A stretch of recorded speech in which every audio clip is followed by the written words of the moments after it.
बीच वाला बेटा अभी भी कुंवारा ही था क्योंकि वह बिल्कुल अनपढ़ था और कहीं पर मजदूरी का छोटा सा काम करता था ना है, इसलिए उसे शादी के लिए कोई भी लड़की नहीं मिल रही थी और उसके माँ बाप उससे बहुत परेशान हो चुके थे कि अब जब भी उसकी बहन अपने मायके आती तो पहले वह अपने डॉक्टर और इंजीनियर भाइयों से मिलती थी, मगर बीच वाले भाई से वह बहुत कम मिलती थी क्योंकि वहाँ से ज़्यादा पैसे नहीं दे पाता था। लेकिन फिर भी वह अपनी बहन से बहुत प्यार करता था। अब उनके पिताजी की बीच वाले बेटे की शादी किए बिना ही मृत्यु हो गई कि उनकी माँ ने सोचा कहीं अब किसी के मुंह से बंटवारे की बात ना निकले, इसलिए अपने ही गांव की एक सीधी साधी लड़की से अपने गौर लड़के की शादी करवा दी। शादी होते ही ना जाने क्या हुआ, अब उसका अनपढ़ बेटा पूरा मन लगाकर काम करने लगा और पहले से कहीं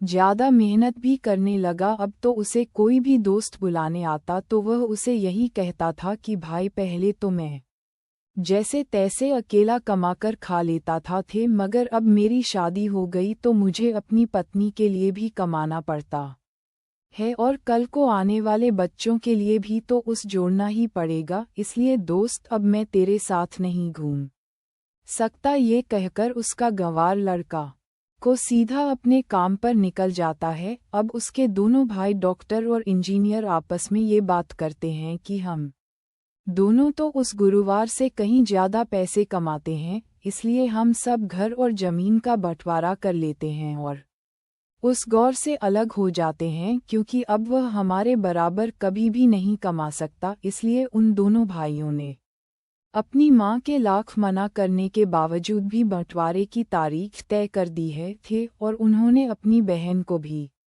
बुलवा लिया और अपने गौर भाई से भी कह दिया कि आज तो अपने काम पर मत जाना क्योंकि हम सब आज घर और जमीन का बंटवारा करेंगे। उसी वक्त उसकी बहन भी आ जाती है तभी उसका गंवार भाई क्या है कि तुम लोग बंटवारा कर लो, मुझे जो भी देना हो दे देना, मैं शाम को आकर अंगूठा लगा दूंगा। तभी उसकी बहन कहती है, अरे बेवकूफ़, तू तो अनपढ़ ही रहेगा, जमीन का हिस्सा तुम्हें आमने सामने बैठकर होता है। तभी उसके दोनों भाई भी बीच वाले गंवार भाई को उल्टा सीधा कहते हैं। तब उसकी माँ भी उसे कहती है कि बेटा आज तू काम पर मत जा, बंटवारा तेरे सामने होगा तो ही अच्छा है। उसी वक्त वकील भी आ जाता है। तभी वकील कहता है कि आपका सारा हिस्सा मिलाकर 10 बीघा जमीन है और आपका घर है, अब ये बताओ कि किसको कितना हिस्सा देना है, मैं उसी हिसाब से बंटवारे के कागज बना दूंगा।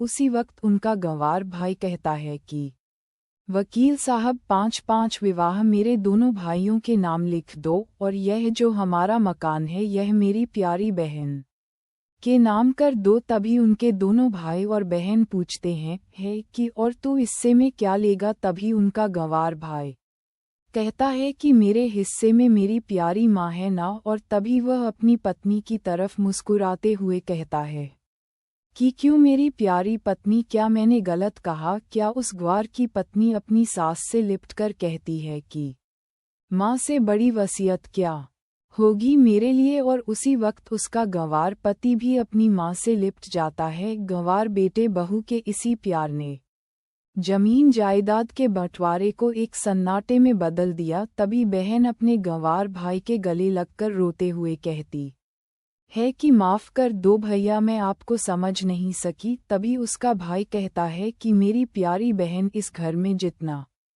अधिकार हमारा है उतना ही अधिकार तेरा भी है, और रही बात बंटवारे की तो बंटवारा नहीं करने से हमारे दुश्मन रुक तो नहीं जाएगा। क्यों करते हैं हम बंटवारा कि हम एक साथ मिलकर नहीं रह सकते जैसे हम बचपन में मिलकर रहते थे। एक